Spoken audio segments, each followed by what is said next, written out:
Bonjour à toutes et à tous, bienvenue pour un nouvel épisode du podcast Ma Ligue 2 au menu de l'émission du jour. Retour sur les faits marquants de la 4e journée de Ligue 2, interview de Mathias Sautrette pour évoquer le bon départ de la JOCR et nous parlerons longuement du début de saison compliqué de Grenoble avec Fred Souget, journaliste pour Métrosport, avant de terminer par le retour du quiz. Pour m'accompagner aujourd'hui, Clément Maillard, toujours fidèle au poste. Salut Clément!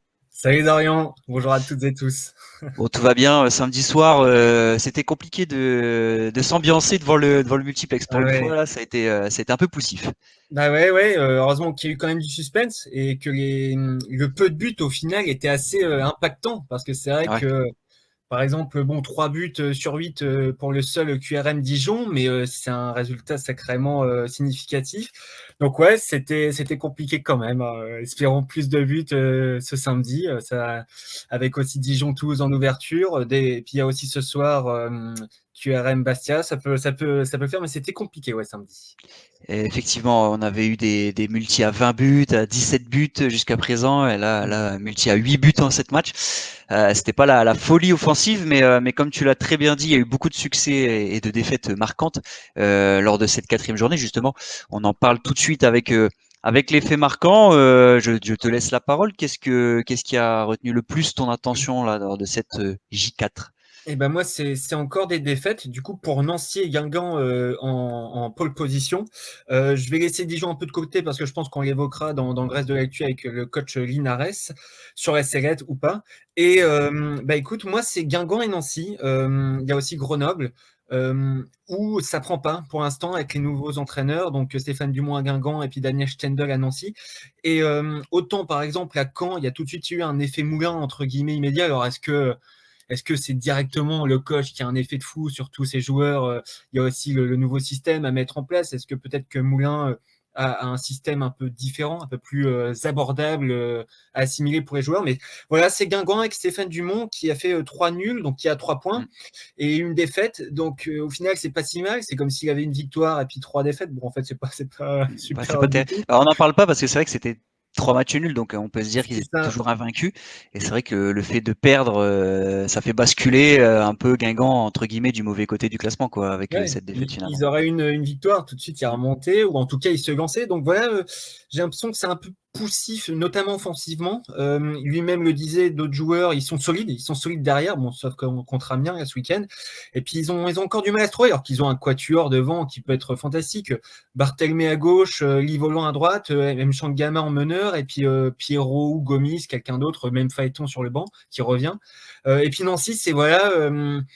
Le gegenpressing, on ne le voit pas trop, moi je trouve. Pour l'instant, Mm. alors on voit surtout des bouts de match avec le multiplex, mais ça prend pas, ça prend pas.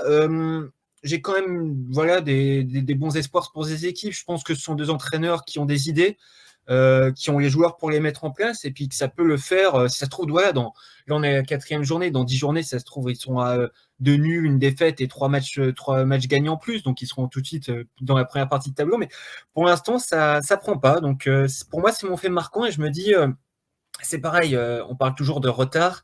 Et ben, ça accumule du retard du côté de ces clubs-là. Alors, est-ce qu'ils avaient vocation à monter en Ligue 1, à être dans les 3 premiers, les 2 premiers, pardon, à voir. Mais ouais, Bon, on attendait quand même un peu mieux de Nancy, de Guingamp. C'est quand même c'est deux ça. clubs qui peuvent être considérés comme outsiders, même si effectivement c'est deux tout nouveaux projets d'un côté avec Stéphane Dumont et de l'autre avec Daniel Stendel. On a ajouté évidemment Grenoble hein, dans ce constat, mais Grenoble, on va en parler juste après avec Fred de Métrosport, donc on réserve nos arguments pour tout à l'heure, mais effectivement Grenoble avec Maurizio Jacobacci intègre aussi cette catégorie-là. Moi, pour mon fait marquant, j'ai parlé de QRM, le promu qui cartonne bien en ce début de saison, vraiment un départ canon contre toute attente, j'ai envie de dire entre guillemets. C'est vrai que moi, j'étais pas serein du tout pour eux avant le début de la saison parce qu'ils avaient beaucoup de retard dans leur recrutement. Voilà, hormis prolonger quelques joueurs majeurs comme Othman Dadoun, voilà, et d'autres. Niveau des recrues, des renforts, ça tardait à venir. Mais en fait, finalement, ils surfent tellement sur la dynamique de leur montée avec le système de jeu identifié par Bruno Herles. Et c'est un système de jeu fait principalement de transition, notamment, qui marche bien en Ligue 2. Et ça, Bruno Irles, justement, il l'avait identifié. Il savait qu'en Ligue 2, ça pourrait aussi marcher. Il avait confiance en ses joueurs, en sa base de joueurs de national pour faire la même chose en Ligue 2. Et bah, pour l'instant, ça montre qu'il avait raison, qu'il s'est Ouais. pas trompé. Et donc, j'ai envie de saluer finalement QRM qui s'est jamais affolé autour de Bruno Irles.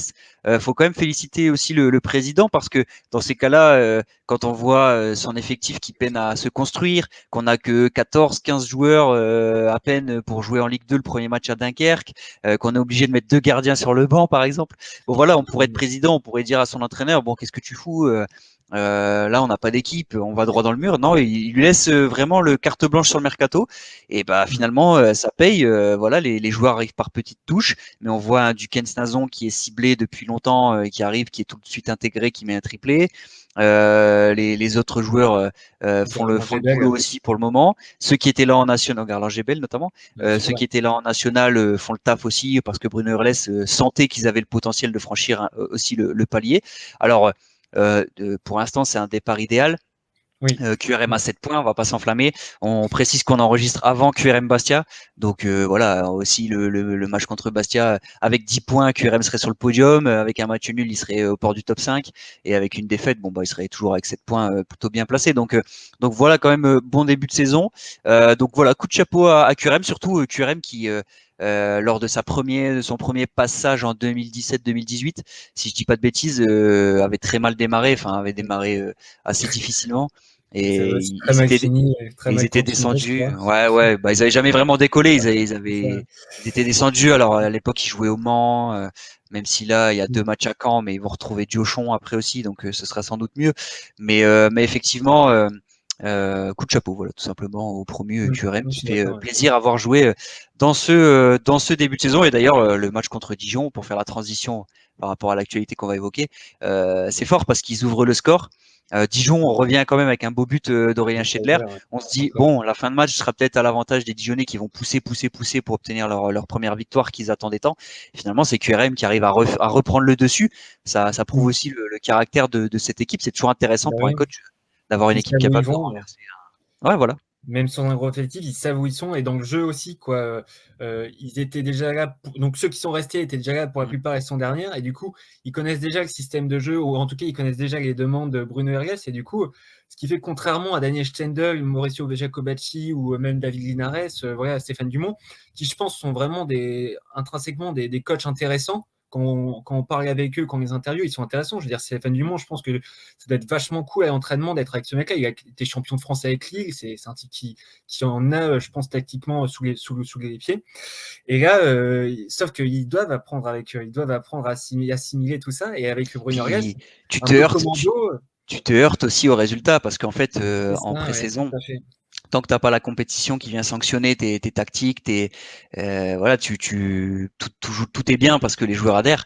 Et c'est vrai que c'est intéressant à Guingamp par exemple et même à Nancy. Quand tu commences à être confronté à une spirale négative, à quel moment faut mettre le curseur en se disant bon, il est temps que je change, ou alors au contraire, tu sais que tu vas dans le droit chemin et que c'est qu'une question de temps. C'est ça, Et même si complètement. tu as encore 2, 3 résultats un peu plus poussifs, bah, au bout d'un moment, tu sens que ça va tourner. Là, Mm. c'est pour un mec comme Daniel Stendel qui est plus expérimenté, je pense que lui, il sait où il veut aller. Mm. Pour quelqu'un comme Stéphane Dumont, dont c'est vraiment la toute première expérience à la tête, comme numéro 1 à la tête d'un club pro, c'est vrai que ça doit un peu commencer à se poser quelques questions, se dire alors Ouais. est-ce que je change mon fusil d'épaule, est-ce que je continue parce que ça va tourner. C'est vrai que c'est hyper intéressant de suivre tout ça. Mm. J'allais y venir donc avec ce match de QRM Dijon et Disons. pour revenir à la défaite donc du DFCO, la troisième en 4 journées avec seulement un match nul à côté. Mm. Et on attendait, quand je dis on, les médias, les observateurs, les supporters attendaient sans doute une décision forte du président Olivier Delcourt de sans doute se séparer de David Linares puisqu'il lui avait mis quand même la pression avant le match dans les médias. Exactement. Finalement, il a convoqué une conférence de presse, Clément, pour le conforter. Ouais, c'est ça, c'était hier, mardi. Et donc, il a dit le délai est à nouveau fixé, il se raccourcit. Il était déjà fixé, donc là, il s'est encore raccourci. J'ai en totale transparence avec David Linares, il avait contacté David Guillon, donc potentiellement pour le prendre en numéro 1 et que David Mm. Linares repasse numéro 2. Peut-être que c'est tout simplement pas son son heure, hein, à David Mmh. Linares. Il est encore jeune, il me semble, en Ouais, âge ouais, aussi. bien sûr, il vient d'avoir son BEPF, ouais, Bon, cette voilà, année. après, le diplôme ne fait pas la qualité, mais Oui, peut-être que tout mais c'est un jeune simplement, coach.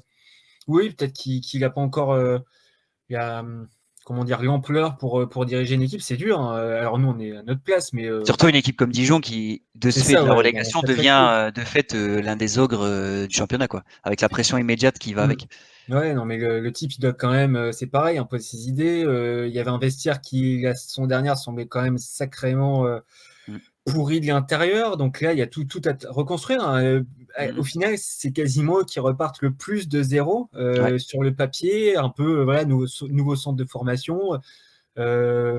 centre d'entraînement, etc. Pardon. Le loft, les joueurs dans le loft, mais qui sont toujours là, c'est un Ouais, sacré bazar. c'est toujours pas Mm, évident comme contexte pour un coach. De toute façon, quand on a, mm, même si les joueurs s'entraînent pas avec lui, ils continuent à se parler, ils font encore partie de l'effectif. Voilà, ouais. donc c'est sûr que c'est toujours une ambiance un peu particulière, quoi, dans un club. Mm. Mais donc, ouais, bah, confirmé au moins samedi pour Toulouse.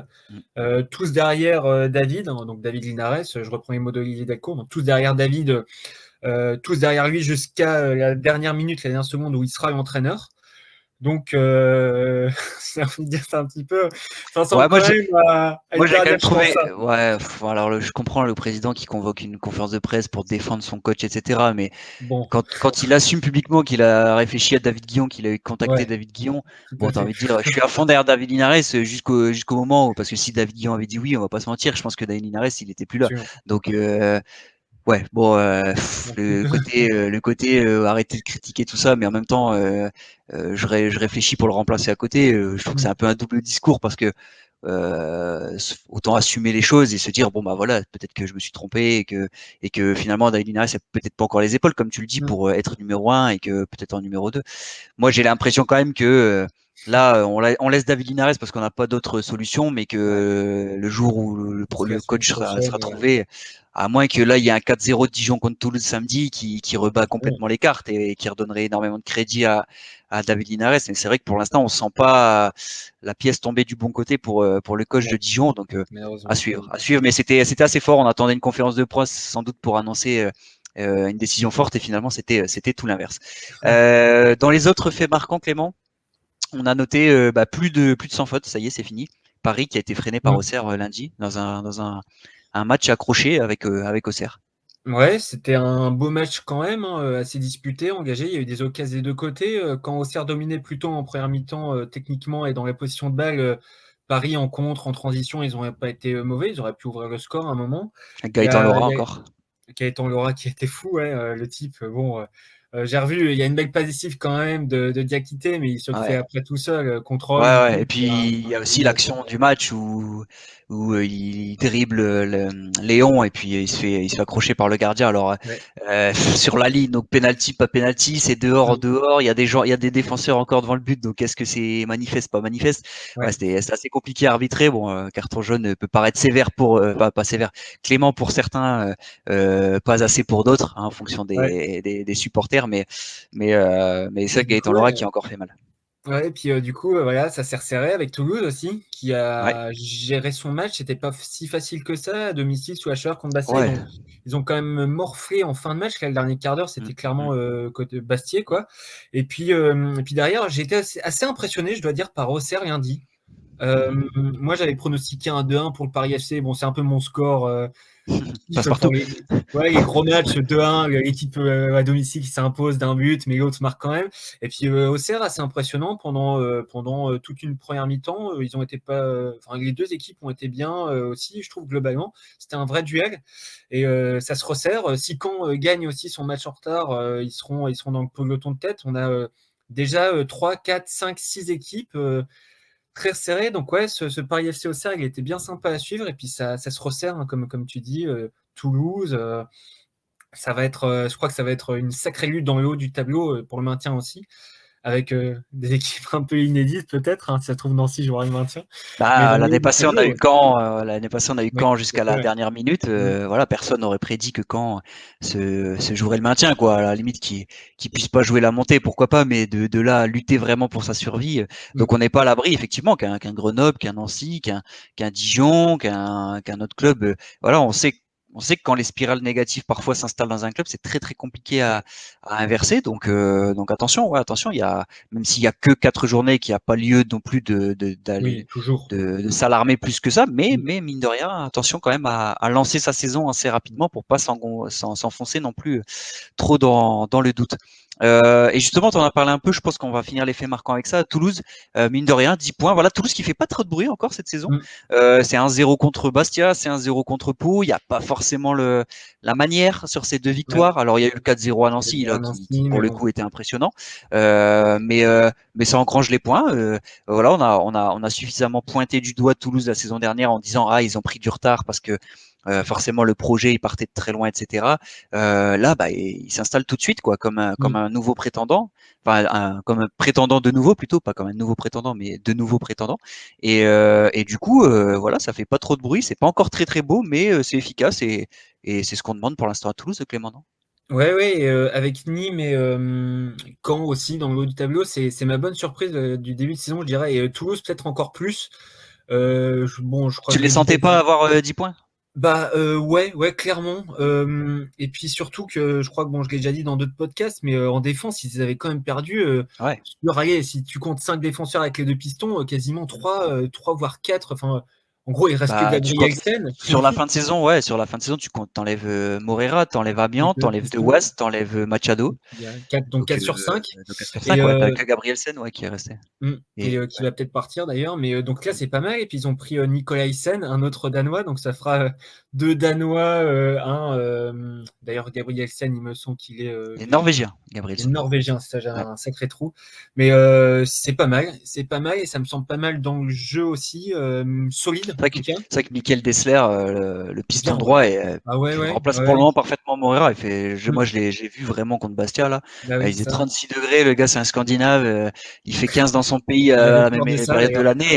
l'année. Non, il a enchaîné les allers-retours pendant, 70 minutes. Après, Mm. forcément, c'était dur. Mais Mm. ouais, ouais. Pour l'instant, la data confirme, Toulouse confirme qu'il sait bien se servir de la data parce que ce sont des joueurs Ouais, qu'on c'est connaît ça. pas du tout Mm. qui évoluent sous les Bien radars dans pitché, les championnats toujours. mineurs, mineurs, voilà, moins cotés comme Ouais. le Danemark, la Norvège, ce genre de pays, mais où on sait qu'il y a beaucoup de joueurs de talent. Mm. Et bon, pour l'instant, ça paye. Alors, à voir Ouais, si ce c'est fameux complet aussi. Nicolaisen Et puis c'est ouais, c'est ça, on verra pour lui avec va grand rentrer dans le moule. costaud. Mm. Ah, c'est pareil, hein, il ressemble à Kjaer, c'est un mix de Kjaer et Mm. de Christensen. Il a Ouais, ouais. un peu des cheveux longs, mais sauf qu'il est brun, donc c'est un mix des deux. Et puis il a l'air grand, 1m91. 91, je crois, ouais. Ouais, donc ouais, ça a l'air pas mal. Et je trouve ce qui est bien avec Toulouse, c'est qu'ils ont eu des départs dans toutes les lignes. Et au final, ça reste assez solide et complet sur toutes les lignes. Au milieu, bah moi j'aime beaucoup le duo Branco van den Bomen et puis Brecht de Jagereux. Et puis Illy devant, qui est toujours aussi bien. Mm. Il a encore mis une super tête qui finit sur la Ouais. traversée de Mm. Bastia. Dommage, hein, franchement, elle est dedans, c'est la même. Alors Antis va peut-être partir. Adli, on connaît sa situation, mais c'est pas mal. Et puis il y a les Pichoun. Ngoumou, il est quand même Rouault qui a fait un très gros match. gros. Ouais, Rouault, Rouault, bien sûr. Diakité, il reviendra aussi un Ouais. moment. Rouault, il est excellent. C'est vrai qu'il est Mm. excellent. Il pallie parfaitement. Ngoumou qui a fait une très belle rentrée hein. En seconde Ngoumou, période sur le ouais, côté droit là, il a fait il est 3-4 épatant. accélérations à chaque Ouais, fois. C'est lui qui centre pour Illy d'ailleurs sur la c'est tête. ça, effectivement. Ouais, ouais, très bon. Et puis Bangré en première période, j'ai beaucoup aimé. Alors pas Mm. encore la caisse pour Ouais. tenir tout un match, Il mais était complètement cramé techniquement, avec la ouais, chaleur. Donc, ouais, ouais. on Mais a vu les éclats. techniquement, on a vu quand même un bon potentiel. Voilà, ça demande à Mm. s'étoffer forcément. Il est tout jeune, Ouais, il tout à fait, débute, il était bien. mais Et on sentait qu'il manquait d'explosivité, mais donc ça s'explique par. En fait, il était complètement ouais, rincé ouais. avec les fleurs. Parce qu'on sent qu'il a de la technique et moi je me disais, mais il manque un peu. Je me dis, Il mais manque le pourquoi il y dernier va coup de pas? rein, ouais, ouais, ouais. Il Et manquait en fait, c'est le. la chaleur, clairement, Ouais, je bien pense sûr. aussi. Puis peut-être un peu de tension aussi parce que Tout à fait, euh, ouais, c'est chute. je pense que ça devait être sa première attitude Il y a au moyen. stadium. Donc Mm. voilà, toujours un peu impressionnant quand on est jeune, qu'on débute. Et Mm. en plus, il fait 36 degrés. Bon, ouais, on va Ouais, pas. Mais on sent, on voit là, il y a un truc. techniquement, on a senti le truc, même dans les déplacements, les appels, le sens du jeu. Enfin, voilà, il a obtenu 3-4 fautes aussi. Ouais, Donc on sent, ouais, ouais, ouais, Toulouse. Voilà, Toulouse, moi, coup de chapeau aussi à Toulouse parce que ouais, qui tout fait à pas fait. trop de bruit encore, mais qui prend des points. Donc maintenant, on attend franchir un palier supplémentaire dans le jeu et dans la gestion des matchs. Je pense qu'on a été complet sur cette quatrième Mm. journée, Clément. Notre invité de ce 5e épisode du podcast est aujourd'hui Mathias Autrette, le milieu de terrain de la JOCR. Bonjour Mathias, merci d'avoir accepté notre invitation. Bonjour. Bon, Mathias, Auxerre compte 8 points en 4 matchs après ce nul obtenu à Paris lundi. Est-ce que ce départ est-il satisfaisant selon toi pour la GIA? Satisfaisant, oui. Ça aurait pu être mieux, ça aurait pu être pire. Le coach nous parle souvent d'une moyenne de 2 points par match, donc on y est. Mais ça aurait pu être mieux. Quelques petits regrets, notamment quoi? Contre Ajaccio, contre Paris, sur les 2 matchs nuls? Ouais, sur les 2 matchs, parce qu'on peut toujours faire mieux. Ajaccio, on s'est pas créé d'occasion, ils sont venus défendre, c'était pas un match très plaisant à jouer ni à regarder à mon avis. Et puis Paris, on fait une super première mi-temps. Après, on a un petit passage à vide qui fait qu'on encaisse ce but et qu'on a subi un petit peu. Mais non, il y a matière à bosser encore. Est-ce que sur le match de Paris, justement, le regret provient pas de cette première mi-temps où on vous sent devant, bien installé, finalement, vous concrétisez pas? Ouais, je pense que dans le dernier geste et l'avant-dernier geste, c'était pas suffisant pour marquer. On n'a pas réussi à conclure cette bonne première mi-temps. Mais après, j'ai plus de regrets sur la suite parce qu'on perd un petit peu le fil. Pendant 20 minutes, on se fait un peu bouger et on n'arrive pas à casser cette mauvaise période. On finit par encaisser un but en plus qui nous réveille un petit peu. Donc, j'ai plus de regrets sur cette deuxième mi-temps qu'on n'a pas bien entamé plus que sur la première qui était bonne pour moi. Le point positif, c'est quand même l'égalisation, c'est bien. Vous êtes mené, mais tu arrives à transformer le penalty notamment, donc ça, c'est le point positif.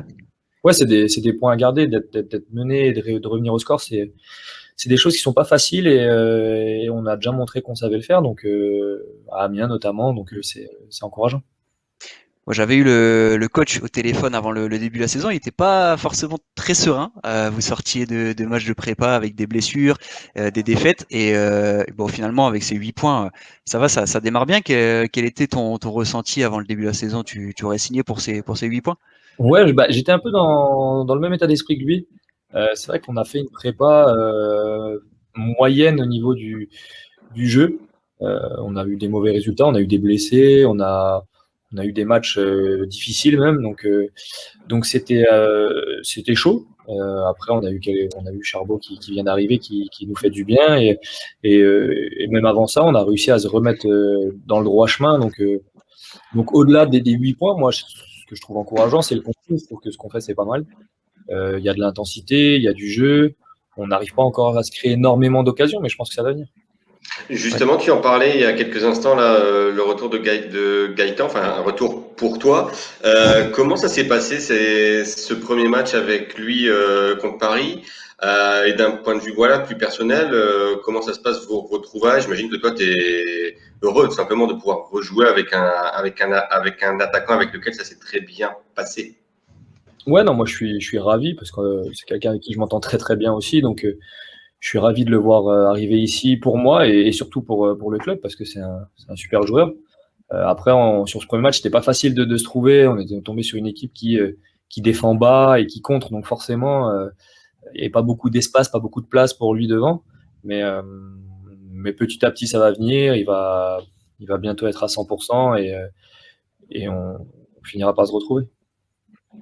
Et tactiquement, ça a été intéressant parce que du coup, avec l'arrivée de Gaëtan, vous êtes passé en 4-4-2 en première période, notamment à Paris. C'est un atout supplémentaire de pouvoir jouer maintenant dans différents schémas. Ouais, c'est vrai ça nous donne plein de possibilités parce que lui déjà peut jouer à plusieurs postes. L'assaut est assez complet aussi et moi je peux bouger, donc ça donne plein de possibilités au coach et en fonction de qui on joue, en fonction des blessés, des suspendus, on a moyen de faire toujours une équipe qui tient la route pour moi. Ouais, on en parlait justement avec Dorian avant cette émission. Toi, finalement, tu peux jouer soit dans l'axe, soit dans un profil de 18, ou alors sur l'aile gauche. Mais quel est aujourd'hui, alors tu as 30 ans, quel est aujourd'hui ton poste, on va dire, préféré parmi ces plusieurs postes-là? Est-ce que tu apprécies davantage le fait de te recentrer? Moi, je préfère jouer dans l'axe parce qu'il y a Ouais. beaucoup plus de ballons, beaucoup plus de possibilités. Et je pense que pour jouer sur un côté, c'est plus facile quand on va vite ou quand on est un athlète. Moi, c'est pas mon délire. Je préfère, même quand je joue sur le côté, je finis tout le temps par rentrer. Après, j'ai joué 8 un petit peu avant Auxerre, mais très peu. Plus je vieillis, plus je prends du plaisir à défendre aussi. Donc, c'est un poste qui me plaît bien. Après, selon les équipes aussi, jouer 10, c'est top. Je me rappelle de la saison de la montée à Brest notamment, où je jouais 10, mais avec une équipe qui cherchait son 10 en permanence. Et quand moi, je restais devant, c'était Charbot qui était 10, donc c'était vachement agréable de jouer comme ça.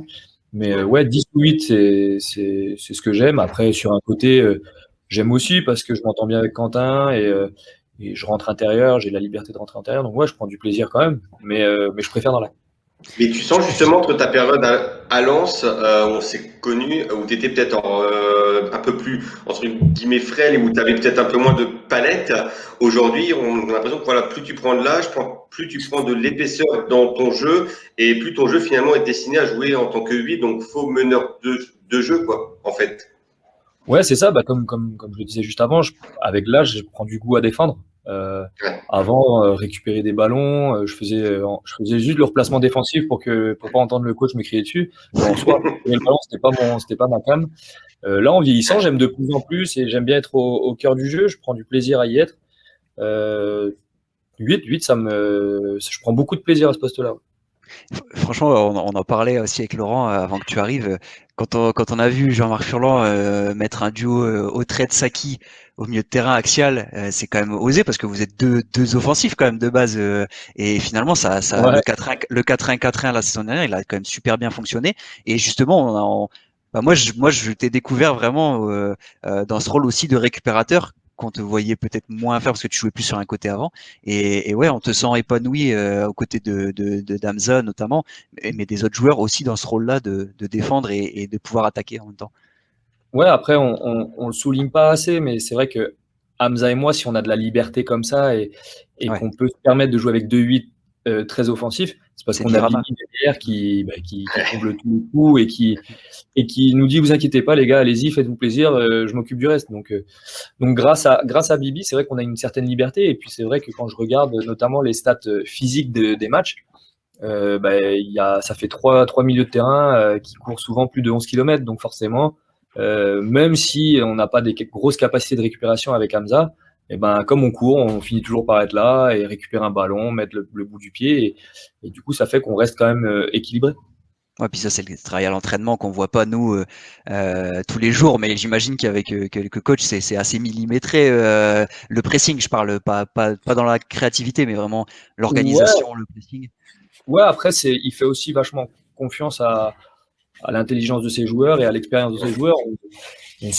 On a su assez rapidement comment travailler tous les trois au milieu de terrain. Mm. Et c'est vrai qu'on n'est pas toujours très ordonné dans le pressing, mais comme je disais tout à l'heure, comme ça court, au pire, si on passe à travers, on revient et puis on fait un bloc un peu plus bas et puis on défend tous ensemble.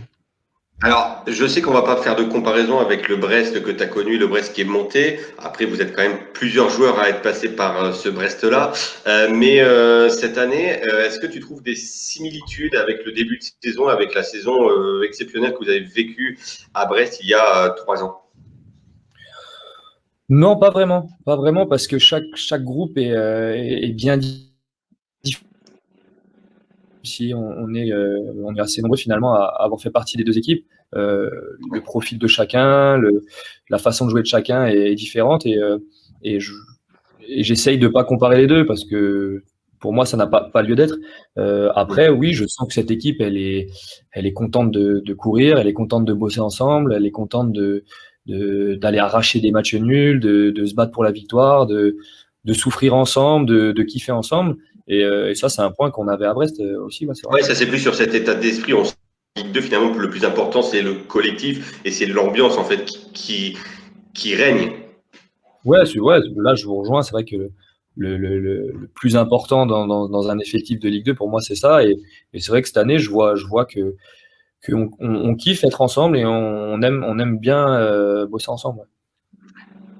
Bon, même si le coach, alors on sait, chaque année, il nous répète que il faut d'abord prendre vite les 42 points, et puis plus vite on les prend, mieux c'est, on s'en reconnaît. Mais non, mais l'objectif, c'est clairement le top 5. Après, malheureusement, la fin de saison dernière qui vous a pas souri, ça s'est joué à très très peu de choses. Là, cette année, le groupe, il est un peu revanchard par rapport à ça. Il a vraiment envie de finir dans ce top 5. Oui, évidemment, on peut pas non plus se cacher. On joue évidemment les 42 points le plus vite possible parce que c'est aussi plus tôt c'est atteint et plus tôt on a d'autres perspectives. Mais on peut pas mentir avec la qualité de ce groupe, dire que on joue le top 10, c'est faux. Non, on joue au tableau, on veut faire mieux que l'année dernière et on a fini 6e, donc mieux que l'année dernière, c'est 5e. Toi, dans l'éventualité où Auxerre monte, est-ce que cette fois tu espères que Jean-Marc Furlan restera sur le banc et que tu profites de la Ligue 1 avec Jean-Marc Furlan? J'aimerais bien. Non, c'est vrai que j'ai fait mes meilleures saisons avec coach Furlan. C'est quelqu'un que j'apprécie en tant qu'homme et avec qui j'ai énormément appris en tant que joueur et que j'apprends toujours beaucoup. J'aimerais. Franchement, ouais, j'aimerais. C'est ce qui t'a manqué peut-être à Brest quand tu es remonté, de ne pas avoir entre guillemets ce coach-là? Ouais, c'est vrai que ça s'est pas très bien passé avec le coach qui était en place. J'aurais certainement pris plus de plaisir et j'aurais, je pense, été plus performant avec coach Furlan, c'est certain. Et justement, en dehors du terrain, il y a une autre palette, je pense avec l'âge que je vois de plus en plus, c'est aussi dans tes déclarations d'après-match ou d'avant-match, tu oses beaucoup plus dire les choses quand elles sont bien, quand elles sont pas bien aussi, parfois quand ça arrive malheureusement, vous faites une contre-performance, je parle collectivement, souvent tu viens devant les médias et voilà quand il faut secouer un peu le groupe ou voilà dire les choses, c'est un aspect qui est venu aussi avec le temps chez toi? Ouais, c'est vrai, un petit peu plus. Moi, je suis pas quelqu'un qui aime prendre la parole pour parler avant les matchs, pour dire ouais, faut faire ci, faut faire ça. Je pense il y a des gars bien plus compétents que moi pour ça. Moi, je parle souvent sous le coup de l'émotion, que je sois heureux, et là, je parle facilement, ou que je sois énervé. Souvent, après les matchs, c'est soit l'un, soit l'autre. Et non, j'ai pas peur de dire les choses et j'ai pas peur de les entendre non plus. Donc, je pense que pour avancer, un groupe n'a pas besoin de ça. C'est pas toujours bien vu selon les coachs, selon les groupes, selon les clubs. Mais c'est comme ça que je serai jusqu'à la fin de ma carrière et que ça plaise ou non. Après, je pense pour moi que c'est une force pour un groupe d'avoir quelqu'un qui dit les choses. Je suis loin d'être le seul. Après, je les dis pas toujours de la bonne façon, mais je suis d'accord d'en discuter après. Ce que Dorian essaye de te dire, c'est que tu te fais vieux, en fait. Voilà, tout simplement. Non, mais c'est vrai que, si on parle de Lens, tu n'avais pas du tout ce rôle-là dans un groupe. Non, c'est ça, ouais. Lens, par exemple, tu vois. Ouais. Non, c'est clair, j'avais pas ce rôle-là, mais je n'avais pas non plus ce poids-là dans le groupe, en fait. À Lens, la première saison, ça se passe super bien et la deuxième, beaucoup moins bien. Donc, la deuxième saison, je me vois pas parler après les matchs, alors que moi-même sur le terrain, j'étais très, très loin d'être irréprochable et j'étais pas non plus dans le coup, donc je pouvais pas me permettre de l'ouvrir. Là, je pense que j'ai fait une saison qui était assez bonne la saison dernière. Je me dépouille sur le terrain, donc je pense pouvoir dire quelque chose après le match. Ouais.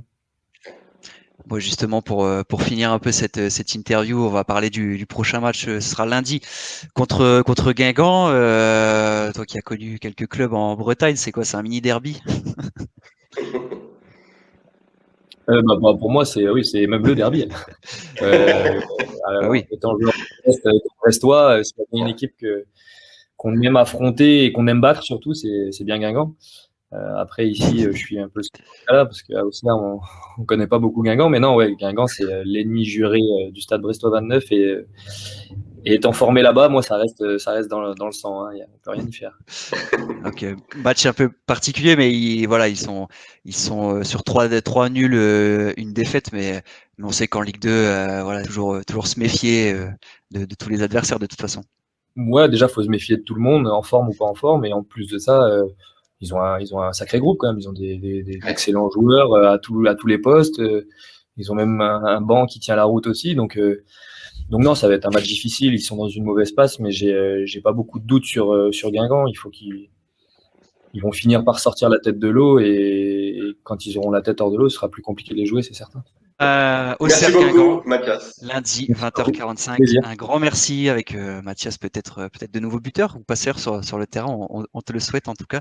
Et on souhaite c'est le 9e buteur en activité. Hein. 9e buteur en activité. Incroyable. Attention, Il y a attention. encore un peu de retard sur Charbot. Charbot, il est très deuxième haut. maintenant. Bah déjà, il l'a pas mis en une saison, parce que j'ai mis en 3 saisons. Donc forcément, Faudra ça. plus trop lui faire de passes si tu veux le rattraper. non, je vais le laisser devant. Bon. Eh ben, merci beaucoup. Merci beaucoup, Mathias. Mathias. À bientôt. On accueille Fred Souget, journaliste pour Métrosport, qui suit toute l'actualité du GF38. Salut Fred, merci beaucoup d'accepter notre invitation. Merci à vous, bonjour à tous. Bon alors avant d'entamer le débat sur Grenoble, déjà je rappelle que vous pouvez retrouver toute l'actu du GF sur Métrosport, voilà, la chaîne YouTube également, il y a toutes les confs de presse à chaque fois, c'est génial, avant les matchs, après les matchs, des joueurs aussi, donc voilà, c'est vous qui suivez le GF si vous ne connaissez pas encore. Rendez-vous sur Métrosport. Bon Fred, on a pris l'habitude l'année dernière, on s'est déjà retrouvé plusieurs fois dans le podcast parce qu'on louait les qualités du GF38 qui jouait la montée pour la première fois depuis sa remontée justement. Bon là, ce sera un peu moins souriant, un peu moins joyeux. 0 but marqué après 4 journées, lanterne rouge avec 1 point pour le moment. Comment on peut expliquer ce départ raté? C'est multifactoriel, comme dirait un coach de Ligue 2 bien connu. Il y a des raisons qui n'appartiennent pas malheureusement que Grenoble subit. On va dire tout ce qui est absent, notamment. C'est vrai qu'ils ont commencé la saison avec une infirmerie qui était très très très garnie, avec du coup l'obligation de faire jouer quelques jeunes, des gens qui n'avaient pas du tout d'expérience en Ligue 2. Ça, bien évidemment, ça à prendre en compte. Après, il y a un nouvel entraîneur. Il y a un nouveau système à intégrer, il y a peut-être des cadres qui n'ont pas été tout de suite au niveau, il y a le fait d'aller jouer aussi les premiers matchs à domicile à Guignon. Voilà, donc en fait, il y a tout un tas de petites choses il y a eu un manque de réussite avec le penalty manqué à Niort aussi, par exemple, samedi dernier. Ça fait tout un tas de petites choses qui font qu'effectivement, le début de saison est très difficile. Après, est-ce que c'est inattendu? Peut-être que ça va faire partie des questions que tu vas poser. Pour moi, pas tant que ça, en fait. On pouvait s'attendre à un début de saison qui était, en tout cas, plus compliqué que l'année dernière, c'était sûr, mais qui pouvait être compliqué vu tous les ingrédients qu'il fallait un peu digérer en ce début d'année. Mais c'est vrai que tu disais pas joyeux, c'est effectivement, c'est le terme. C'est compliqué en ce début d'année à Grenoble. Je pense qu'on sera d'accord avec Clément. Est-ce que le principal changement, finalement, c'est qu'on semblait parti pour jouer la stabilité avec Philippe Inchberger, pour une 4e saison, surtout après cette 4e place. On sentait une progression un peu d'année en année. Et finalement, tout a été chamboulé avec le départ du coach à Amiens. Et donc, il a fallu faire arriver Mauricio Jacobacci, qui connaît pas encore la Ligue 2 en plus. Est-ce que c'est pas ça, finalement, qui explique aussi ce départ poussif. Voilà, je ne dis pas que c'est la faute du coach, mais que c'est un facteur important dans le sens où le club était peut-être pas forcément préparé à devoir chambouler autant sa préparation, quoi, finalement. Surtout que c'est un état d'esprit qui est différent en fait. On n'est vraiment plus du tout dans les mêmes consignes en termes de système de jeu, en termes d'animation offensive notamment. À mon avis, le plus gros point il est là. Après, je suis assez d'accord avec Philippe Inchberger quand il disait que c'était la fin d'un cycle. Très clairement, est-ce que Philippe Inchberger aurait fait mieux que l'an passé? Je pense pas. On avait fait une saison à Grenoble qui était quand même largement au-dessus des attentes, des espérances. Grenoble, c'est plus un club du ventre mou de Ligue 2 actuellement par rapport au budget, à la masse salariale, etc. Par contre, c'est vrai qu'il y a un choc qui est assez compliqué pour les joueurs en premier lieu en fait à intégrer. La préparation cet été a été très très dure aussi par rapport à ce qu'on avait l'habitude de voir les saisons précédentes. Beaucoup plus d'intensité dans les séances, plus courtes et avec surtout de l'intensité dans les séances qu'on voyait pas forcément les années précédentes. Il y a eu pas mal de blessés musculaires aussi. Alors est-ce qu'il y a un lien de cause à effet direct? Est-ce qu'il faut aussi un peu de temps pour intégrer du coup physiquement cette grosse préparation? Mauricio Jacobacci, je pense qu'il a tout simplement emmené ce qu'il faisait en Suisse en fait. Et c'était pas forcément ce qu'on faisait à Grenoble ou ce qu'on fait en France. Donc plus que le changement de coach, c'est le changement de style vraiment très différent entre les deux coachs. On aurait pu avoir un coach un peu plus traditionnel, on va dire, avec qui ça aurait été peut-être plus simple en termes de transition. Là, la transition a l'air un peu plus brutale, par contre, effectivement. Clément, peut-être. Par contre, sur le moyen, voire long terme, je pense que ça peut être intéressant. J'ai pas trop peur pour Grenoble quand je vois les joueurs sur le papier. Et puis Mauricio Jacobacci a l'air très intéressant tactiquement et avec un jeu assez offensif, j'ai l'impression globalement. Est-ce que tu as les espérances pour cette saison globalement? Je pense que sur le long terme, ça peut le faire et ça peut être intéressant à un moment. faut qu'il ait le temps de le mettre sur le long terme, par contre. Ça, Ça va être la question. Ouais, voilà, faut que le court terme vienne quand même vite, parce que sinon, le long terme. c'est toujours ça. Hein. Alors, je suis d'accord avec toi sur à peu près tout, sauf sur le très offensif. En fait, pour moi, c'est même plutôt l'inverse. Après, est-ce que maintenant, il n'a pas d'abord travaillé uniquement le côté défensif pour ensuite progressivement apporter un peu plus de variété offensive? L'avenir nous le dira. Par contre, sur tout le reste de ce que tu as dit, effectivement, déjà la grosse préparation, le temps de l'encaisser, effectivement, Grenoble sera sans doute beaucoup mieux dans les semaines qui viennent, le plus rapidement possible, on l'espère. Et ça, c'est une certitude. Je suis assez d'accord avec ce que Max Martin m'a dit aussi sur le côté, peut-être qu'on a besoin à un moment donné d'un peu plus de professionnalisme aussi à Grenoble. C'est ce qui pouvait manquer, pas que le précédent staff ou que les joueurs n'étaient pas pro en fait, mais une approche un peu moins copinage, un peu moins on est tous potes, ça se passe bien, etc. pour franchir un cap supplémentaire. Après, comme le disait Dorian, le problème c'est le temps. Hein. Quand on est dans une équipe de sport professionnel, le temps est une donnée luxueuse. Donc, est-ce qu'il aura le temps ? On va vite être fixé. Je pense, moi, que le match de samedi prochain va être un premier gros tournant de la saison grenobloise.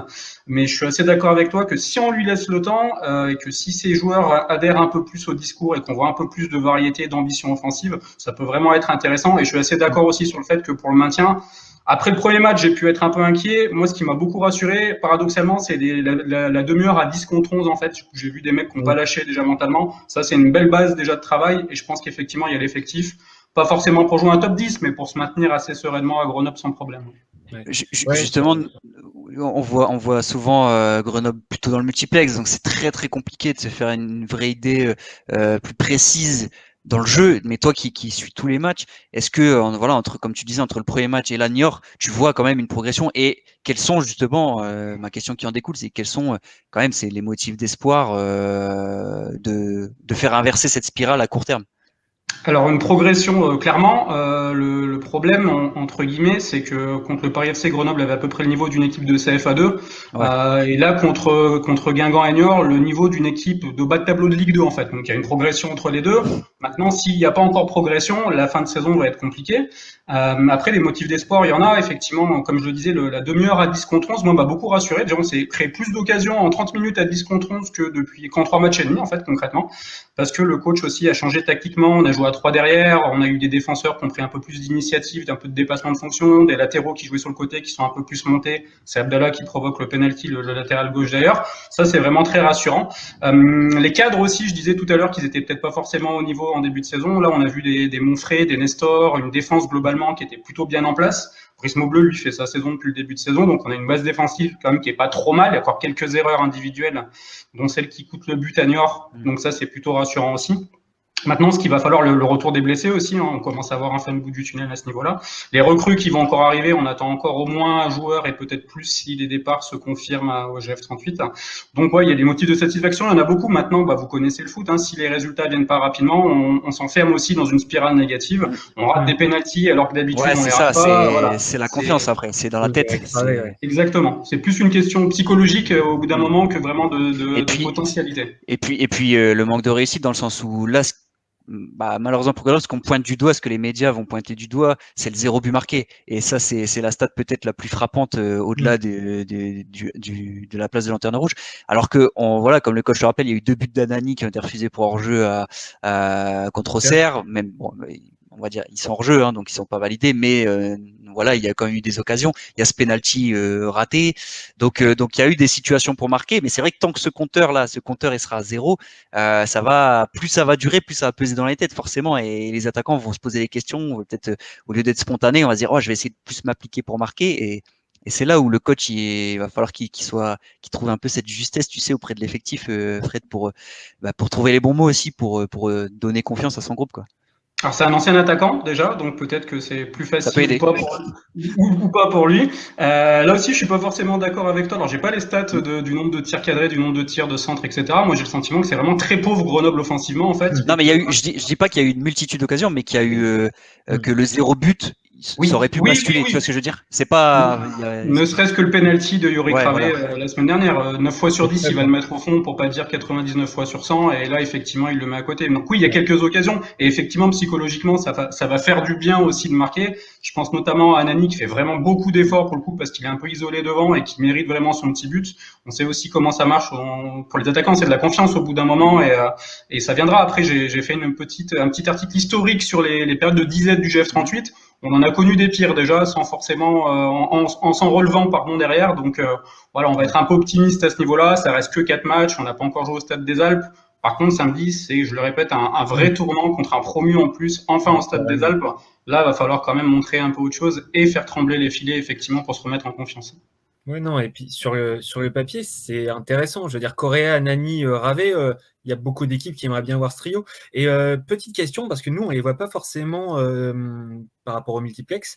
J'ai l'impression qu'il y a quand même des joueurs qui sont arrivés. Alors, tu parlais d'adaptation à la Ligue 2 et je crois que ça va être le cas, mais qui ont l'air intéressants. Boun Jakou et Marchand, les deux internationaux U20, U19, enfin suisses, les deux jeunes Suisses, espoirs. Ils ont l'air d'avoir du ballon dans les pieds. Alors, on les voit que sur les résumés qu'on voit après le match, par intermittence, mais voilà, il y a l'air d'avoir du matos tout de même dans les mains de Mauricio Jacobacci. C'est quoi ton avis sur ces jeunes qui sont arrivés? Alors déjà, l'effectif, effectivement, tu parlais du trio d'attaque, je le trouve vraiment très bon pour le coup sur le papier. On a une très bonne équipe. Correa, c'est une super recrue en plus qui est tout à fait un peu dans le moule grenoblois, on va dire, en termes d'état d'esprit, de parcours, etc.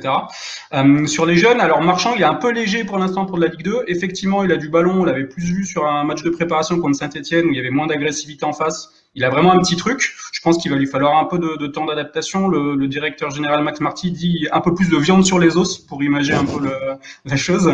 Ça image plutôt pas mal, voilà. Bouniakou, effectivement, qui est plus jeune, qui a 1 an de moins, qui a eu que 19 ans il y a quelques semaines. Il a un vrai gros potentiel qu'il est déjà en train de démontrer. Toute proportion gardée, c'est un peu le futur Piquel en fait. C'est un garçon qui a de l'agressivité, qui a du ballon, qui est capable de jouer vers l'avant, qui est vraiment très intéressant. Mais ça, c'est 2 joueurs en fait qui sont pas supposés jouer en début de saison. S'ils jouent, c'est parce qu'il y a beaucoup de blessés, etc. Par contre, dans 6 mois, dans 1 an, ça peut être des vraies belles pioches effectivement les deux. Je suis tout à fait d'accord. Ouais. Est-ce que le Piquel actuel c'est pas De Heriando parce qu'il prend un sacré carton rouge là? Est-ce qu'il va falloir canaliser ça quand même pour les... Piquel prend pas tant de cartons que ça déjà. Il a pas pris de rouge. C'était pas le joueur plus. Par contre, De Heriando, ouais, ça me fait sourire parce que le premier match contre Guingamp, il y a eu beaucoup d'avis positifs sur De Heriando qui a fait une bonne rentrée effectivement. Et j'avais dit attention par contre parce que son premier tacle avec un arbitre un peu plus sévère, c'est rouge direct et la semaine d'après c'est pris rouge en fait. Donc effectivement l'agressivité c'est bien, la grinta argentine c'est bien. Voilà, après c'est... Il faut maîtriser s'adapter à la Ligue 2, ouais, puis c'est vrai qu'il y a des... Moi, je me souviens d'un Cécile d'Almeida à Valenciennes, la première saison, c'était incroyable. Il mettait des tampons, mais genre de dingue. En Ligue 2, on voyait pas. Et il prenait carton sur carton, parce qu'en fait, pour lui, il venait de l'Angleterre, de la Détroit anglaise, il mettait des boîtes à tout va. Et c'est vrai que il faut s'adapter aussi à l'arbitrage. Donc voilà, pas de panique pour De Heriando. Peut-être que ça va un peu le calmer un petit peu, voilà, par rapport à son engagement. Est-ce que t'avais une autre question en stock sur le JF38? Clément, ou est-ce qu'on passe au quiz? Bah non, mais peut-être pour finir, Boun Jakou, le futur Piquel, est-ce que c'est un des gros dossiers? Quand on voit qu'en plus il y a Manu Pérez blessé, je veux dire, le milieu de terrain c'est pareil. Piquel, Manu Pérez, Belmonte, c'est pas mal. Et là, il y en avait un moment 2 sur 3 sur le carreau. Piquel, potentiel départ, probable départ même. Ouais, Piquel, il va partir, mais c'est su, j'ai envie de dire, depuis 2-3 mois, en fait. Et j'espère pour lui qu'il va partir, parce qu'il n'a pas le niveau pour rester en Ligue 2, tout simplement. Il mérite, il a fait une super saison. Alors après, le marché est un peu fermé. Il a un poste où il n'y a pas forcément beaucoup d'argent qui est mis sur la table, mais il y a tellement d'équipes sur lui, en fait, qu'il y a bien quelqu'un qui va sortir le chèque. Peut-être le club portugais dont il était question ce matin dans Foot Mercato, qui était déjà sur lui, effectivement. Mais moi, personnellement, j'ai aucun doute sur le fait qu'il parte d'ici la fin du Mercato, Charles Piquel. Et d'ailleurs, il y a Bambok qui a signé. Il y a Bambok qui a signé. L'entraînement ou pas encore? Alors, je l'ai pas encore vu. Par contre, je me suis un peu renseigné, bien sûr, auprès des spécialistes du championnat portugais, des gens qui l'avaient un peu connu à Paris. Je suis peut-être même la recrue qui m'intéresse le plus cet été. Ouais, moi aussi. Je sais pas, déjà l'impression visuelle du gars sur sa présentation, on dirait qu'il est déterminé, quoi. Genre, t'as l'impression qu'il sourit un peu à la fin des interviews, mais voilà, je suis très impatient de le voir à l'œuvre. Ouais, lui, effectivement, je pense qu'il peut apporter beaucoup de solidité, de puissance et en même temps de sérénité. Voilà, il dégage quelque chose, comme tu le disais, qui est assez intéressant derrière. Puis, de rien, 53 matchs en première division portugaise, donc voilà, pas quelqu'un qui a déjà de l'expérience aussi, qui va. J'en ai entendu vraiment beaucoup de bien. Alors on m'a dit que c'était moins fort que tout ce qui est top 4 des 1 portugaises, bien évidemment, dans les gros clubs. Par contre, dans les petits clubs, c'était vraiment un des meilleurs milieux de terrain l'an passé, donc j'attends de voir. En plus, il est français, donc il va s'intégrer beaucoup plus facilement. Donc il est un peu revanchard par rapport à la France aussi, voilà, formé au PSG. Il a envie. Alors ce que j'ai bien compris, c'est qu'il voulait vraiment revenir en France lui de base. Donc je pense qu'il a quelque chose à prouver effectivement cette saison. Et ça risque d'être intéressant. Ouais. Donc l'un des nombreux nouveaux joueurs à suivre de Grenoble, et ce sera peut-être pas fini le mercato évidemment sur Métro Sport, souvent très bien informé, très utile pour nous également pour se tenir informé sur le mercato grenoblois. Messieurs, c'est bien beau de comprendre pourquoi Grenoble marche pas et ça, mais est-ce que ça marche au quiz? Est-ce qu'on suit la Ligue 2 un peu? Bon, j'espère Clément que tu vas faire honneur à ma Ligue 2, ça va être un duel. Moi, je ne suis que Grenoble en Voilà, Ligue 2, donc ça va être limité, quoi. c'est ça. C'est là, Clément. Franchement, t'as pas le droit à l'erreur. Là. Tu prends la réputation.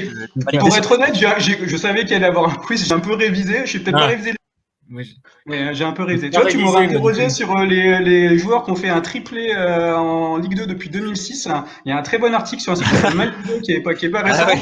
Que j'ai un peu épluché, du coup je me dis tiens si ça tombe sur ça, et voilà. J'ai pas voulu être méchant parce que c'est le premier quiz de la saison, on reprend le quiz aujourd'hui et non j'ai fait quelque chose de très simple, ce sera je le disais un duel de rapidité, donc voilà le premier de vous deux qui me donne la bonne réponse. J'ai 5 questions donc ce sera comme Roland Garros en 3 points gagnants, 3-7 gagnants, 3 points gagnants. Du coup tu ajoutes des questions si on est à 2-2. Pardon? Peut-être, en 3 points gagnants, bon, non, j'ai rien dit. Ouais, j'ai déjà 5 questions, donc quoi qu'il arrive, c'est bon, j'ai. Par contre, c'est bien, j'ai pas la pression. On parlait de David Linares qui a peut-être trop de pression pour des trucs. J'ai la même, quoi. Je suis le David Linares. C'est ça, c'est le David Linares de ma Ligue 2. Bon, en espérant que tu aies des meilleurs résultats. Allez, vous êtes prêts? Attention, rapidité. Qui a été le premier buteur de la saison? Mendy. C'est faux. On a le droit d'avoir plusieurs réponses? Clément donnerait une réponse. S'il a faux, je vous donnerai un indice. Et après, on relancera à 0. En fait, je cherche le match du samedi. Quel était le match du samedi? Donne-moi une proposition. Sinon, je relance à 0 et je donnerai le match et Fred pourra rejouer à son tour. Si t'as rien, je donne le match et ça repart à 0. Kaloulou? Non. C'est pas Kaloulou. Donc, messieurs, on repart à 0. Qui a été le premier buteur de la saison? C'était Bastia Nîmes. Benraou? Fomba. Oui, c'est Lamine Fomba. C'est Lamine Fomba sur un corner de Benraou. Et c'est Lamine Fomba qui marque de la tête. Bravo, merci Clément. 1-0. Il a fallu l'ardis quand même. Bon, il y a eu du qualificatif quand même. En fait, j'avais Dijon-Sochaux, mais c'était lundi, c'était pas le même. Mais qui avait suivi le multiplex pour ma Ligue 2 du coup ce soir-là? C'était nous deux, hein. On était tous les deux. Par contre, le premier buteur du multi. Mendy, je crois. Mendy, parce qu'au bout de 2 minutes, oui, c'était ça. T'avais raison. Mais oui, il y avait le. Du multi, c'était Mendy au bout de 2 minutes, mais il y avait eu Bastianim en ouverture. Donc, je l'ai dit, j'avais dit au pif Mendy, hein, je savais pas que c'était lui le premier buteur. S'il avait marqué au bout de 2 minutes contre son triplé, c'était quand contre Rodez. 1-0 pour Clément. Deuxième question, messieurs. Quel club est la meilleure attaque actuellement de Ligue 2? Paris FC. Paris FC, c'est exact avec 9 buts.